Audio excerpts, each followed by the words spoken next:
You're listening to the Veterinary Innovation Podcast.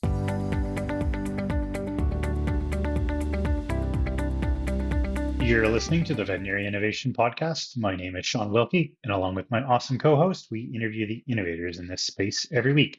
Ivan, please kick us off. Hey, I'm Ivan Zach, and I'm excited to introduce Julia Loew.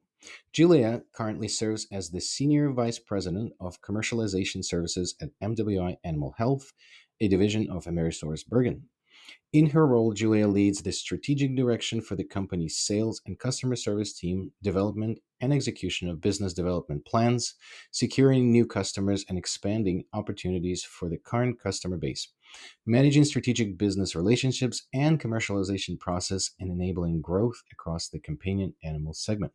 She is driven to achieve results through an exceptional customer experience while developing a highly engaged and motivated team.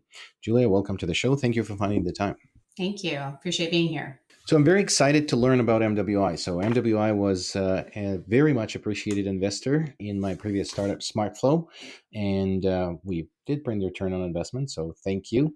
But I think we were the maybe almost the first software that MWI kind of dabbled in as an investor, and we didn't join MWI's portfolio. We were just an investment. But then shortly after that, the LIDVM joined your portfolio, and then from there, I think that the software sort of angle of MWI started. So, am I correct? And if I am, where's that going? Is there now an angle in MWI where you guys deal with the software and bring in technology to the vet clinics? Yeah, absolutely. And I'm glad you brought this up because it's been a little bit of an evolution for MWI over the past probably 5 to 10 years. We are a distribution company. We do get products from point A to point B on behalf of our customers and also our manufacturer partners that we work with. But we recognized over the last, 5 years that there was definitely a need to offer technology solutions that were critical in three particular areas for vet clinics. One is practice efficiencies. How do we take people out of processes where they can spend more time focused on the pets? We wanted to help with client communications, but also ways to keep pet owners really sticky to the veterinary hospitals. There's a lot of places pets can go to get pet care, and we want to make sure that they're going back to the vet as much as possible. And the last one that we've really integrated as of late is solutions around labor and staffing. How do we help with relief work? How do we help recruit veterinarians and professionals into clinics? But then once they get them into the practices, how do we create good cultures within the clinics to make sure that they're not losing them the next year and having to go through that entire process all over again? So those are really the three core things that make up the technology platforms that MWI is focused on today. So, with that, which segment, if you could tell us, is your favorite child? So, which Oh which no. makes you excited more? If you can say that, we're not going to tell anybody. There's only about 100,000 listeners on this. So, which sector excites you more and why? Oh gosh. I'm not sure. I have a favorite child. I guess right now there's kind of a pressing need as it relates to staffing.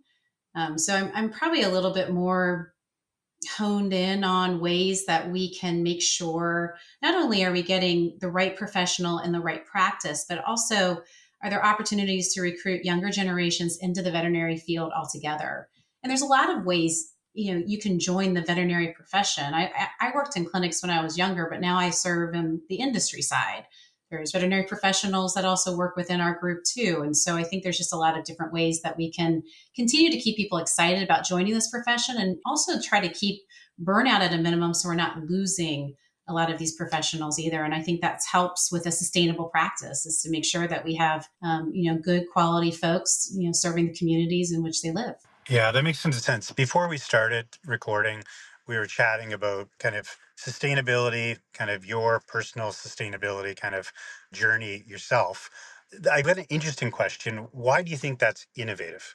Um, well, I think for me, sustainability might not be seen as innovative. I think what's innovative is ways that we can help practices actually achieve more sustainable practices within their clinics. One thing that MWI is trying to do, and this started a couple of years ago. When I joined, I was actually going through a tour of one of our distribution centers. I don't know if you've ever been in one of our DCs, but these are just large massive spaces, right? And we got to the end of the tour, and there was this wall of boxes that was stacked floor to ceiling, like 2.5 stories tall, and went all the way to the back of the warehouse. And I asked, what's in these boxes? And the manager said, oh, those are all styrofoam coolers. And that's about a week's supply. And we have 19 distribution centers. So I just started thinking, like, oh my gosh, like this is all, you don't think about it when you're in the clinic or even when you're serving on the manufacturer side, which I did before distribution, but this is all going into clinics. And then clinics are having to find a place to get rid of these styrofoam coolers, which where I live in Indiana is really, really hard to do.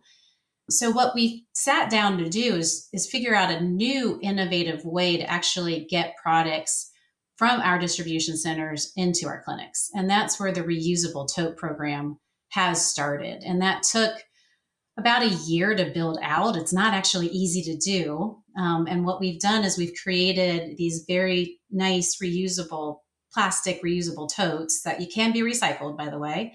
We put products in these reusable totes. We send a courier then out to the clinic. We drop the tote off. They take the products out.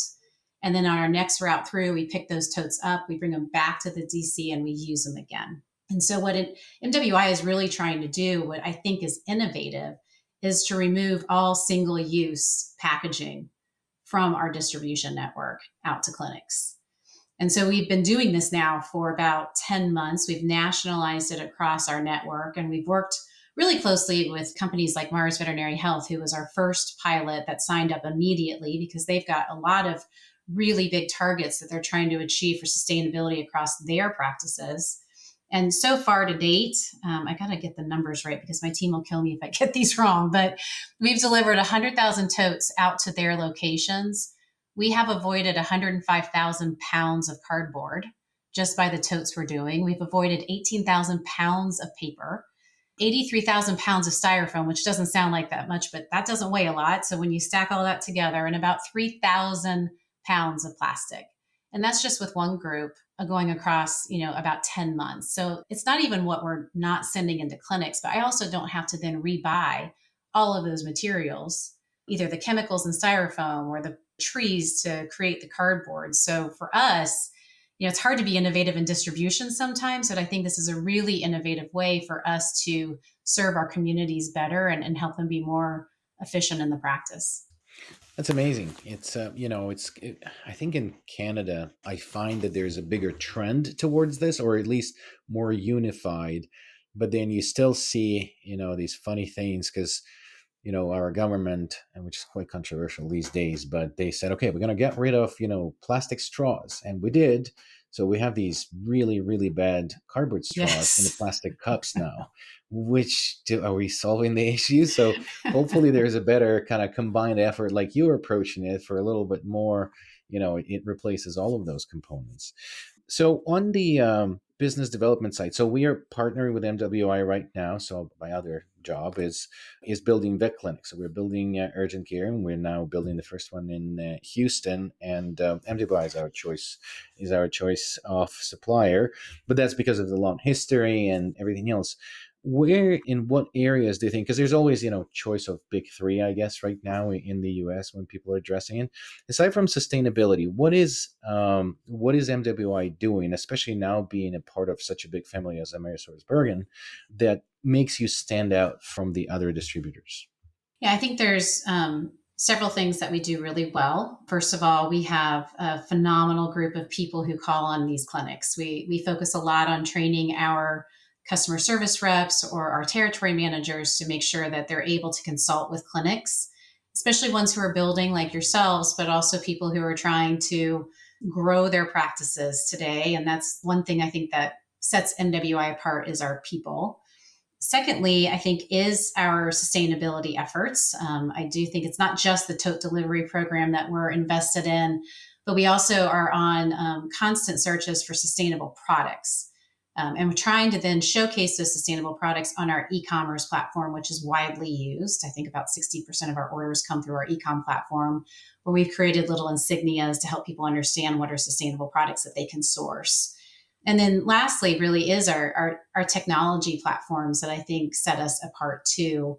trying again to be focused in these very critical areas. We may not, have all the technologies that someone else does. We might not have a PIMS necessarily, but we've been really centered around practice efficiencies, client communication and stickiness, as well as staffing solutions. And I think that trying to solve the needs that we see are the biggest needs from our customers based on the research that we do is probably the most important thing that sets us apart from what else is out there today.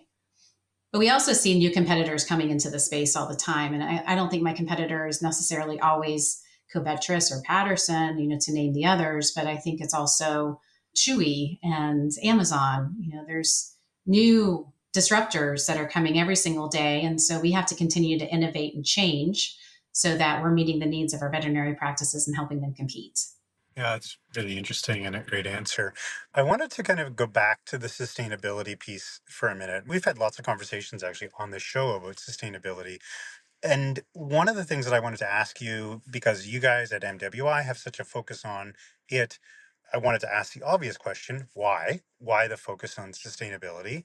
And then I also wanted to ask, maybe a two-part question, which is what impact does that have on the clinic? And then maybe is there part of your why that's transform or transplantable to the actual clinics that you guys serve? And if so, what's that look like? Those are a lot of questions, so I'm hoping that I can answer those. Sorry, we sometimes we do that. I apologize. It was there was like four parts of sub, but let me see if I can answer this for you. So why is MWI focused on sustainability? Where our parent company, AmerisourceBergen, also has some very strong objectives that they've put into the market to reduce our footprint. And MWI is doing this in multiple ways, not only the reusable tote program or the sustainable products that we've talked about, but also how are we reducing our environmental impact within our own distribution centers. For instance, we have cobots in our UK facilities, which are robots that do the actual picking of the products. What's been significant about that is it's reduced errors. And so the more errors we have, obviously that's a customer experience issue, but it's also a lot of carbon emissions because you're having to pick something up, ship it back out. So that anytime we can use robots or cobots like that to reduce errors is really important. We also are looking at creating our own courier network with electric vehicles over time. And again, looking for ways that we can create our energy efficient warehouses and DCs. So this is more than just a how do we differentiate ourselves with customers. It's really ingrained at MWI as a big part of our why. And I think for the younger generations who are part of our organization, this is really important to them and they want to be a part of a company that has made commitments to be able to be better in what we're putting out into the environment. I think from a clinic perspective, I think there's a lot of reasons why veterinarians should feel passionate about this. One is veterinary professionals play a really important role in public health. I mean, we think about them probably from, zoonotic disease or food safety or food security, but there's also this like one health advantage of how, human health and animal health in a shared environment work together. That if that shared environment is under, duress because of things that we're putting into it, that's something that I think veterinarians should probably care about. I also think there's a financial aspect to this. Pet owners, there was a study done by Frontiers of Veterinary Science back in 2021. I think it was done at Colorado State with Dr. Duncan. I'm not sure if you've had her on the program before, but it talked about, I think it interviewed about 1,000 pet owners. And interestingly enough, 70% assumed veterinarians were being trained in sustainability at their programs. I'm not sure if that's actually happening or not, based on your smile. But then, these environmental impacts that they were concerned about was extreme weather events, heat-associated illnesses, declining air quality, vector-borne diseases, water quality. They were actually writing in the comments that they were concerned about taking their pets to certain outdoor spaces because they weren't sure if they were going to be exposed to something in that particular area, or that the cost of food was going to go up because of food security. So this is definitely something that's impacting pet owners. So 2/3 of pet owners said they want to be informed by their veterinary clinic about what they're doing about sustainability within their practice.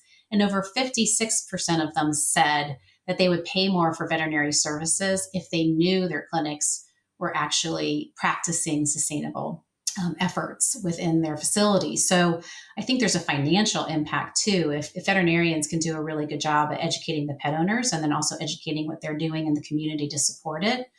And I think the last one is just driving efficiencies in the clinic. Like the more we've seen, actually, we saved, I think it was someone said a survey the other day that we had done on one of our clinics.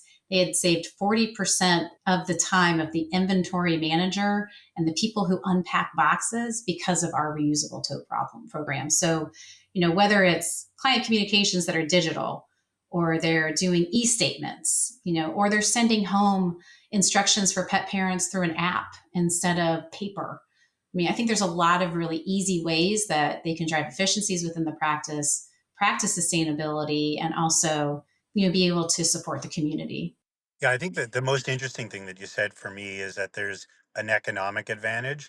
And I think that when we've been involved in sustainability conversations before, it's very easy to look at it through the wrong lens. And I think if you can get to that why, which is there's an economic advantage and maybe an advertising advantage, then all of a sudden this idea of sustainability becomes something that's a lot easier to lift for a lot of people. I agree. The economic doesn't have to feel forced either. It can be just a way that they educate their pet owners, and there's going to be a sense of pride from that veterinary hospital within the community just by doing that. So, with the increasing footprint in the technology sector from MWI and the strategic direction that you're focusing on with the efficiency and the staffing needs and other directions, which is the one that in the next couple years you're excited about to provide more technology in a particular direction to veterinarians? Yeah, it's a great question. I think MWI is holistically focused on trying to improve access to care. We're using those three platforms to be able to do it. But in my mind, access is going to be around the affordability of care as well as the accessibility of care. So are there ways that we can help veterinarians, increase their footprint to be able to reach pet owners where they want to receive that? Maybe that's in their home. Are there ways that we can bring wellness programs or easier to manage affordability programs so that the care doesn't seem so hard to achieve? As well as, we're working with like Open Door Consulting right now, who does a great job of being able to even help our veterinary hospitals have better conversations about affordability of care. But I think technology is really going to help us be able to reach more pets, be able to help them get better care, and then be able to make sure that we have a sustainable workforce that will be able to reach those pet owners as well. Yeah, it's fascinating. And I have like six more questions that I want to ask. I'm sure Ivan's got a few as well, but we're at time and this happens every single week. So, in order to wrap up, we've got a couple of quick ones for you. First is a YouTube video, a TED Talk, a book, something that you read or ingested recently that you'd like to share with our audience. Yeah, I think the most recent TikTok that I've been sharing with my leadership team is one called The Great Leadership is a Network. I've kind of grown up, probably in my previous days at my previous employer, learning that leadership isn't about a title, but leadership is influence. And I think with some of the problems that face the veterinary community and even face MWI as a company within animal health, it's going to take more than one person to get anything done. And the more we can work as a network, the more we can work across competitors, across the industry, work with our customers, but also work with future startups coming into the space. I think that's really the way we're going to solve issues like sustainability, or we're going to solve issues like access to care. And so I'm encouraging people to step up and step out of their comfort zone and not feel like they have to be led, but feel like they can take a leadership position no matter what level that they're at. Excellent. And the last question that we usually ask, is there another innovator in the space that you would recommend to be a guest on our show? Dr. Duffy Jones from DVM Success. He is a new innovator in this space. I've known him from working in the Atlanta market before, and I think he's doing some really interesting things from his experience of owning a practice now in the technology space. Thank you so much for listening to the Veterinary Innovation Podcast. If you want to hear about our new episodes, please follow us on any social media channel. Also, you can check out our website at veterinaryinnovationpodcast.com. See you next week.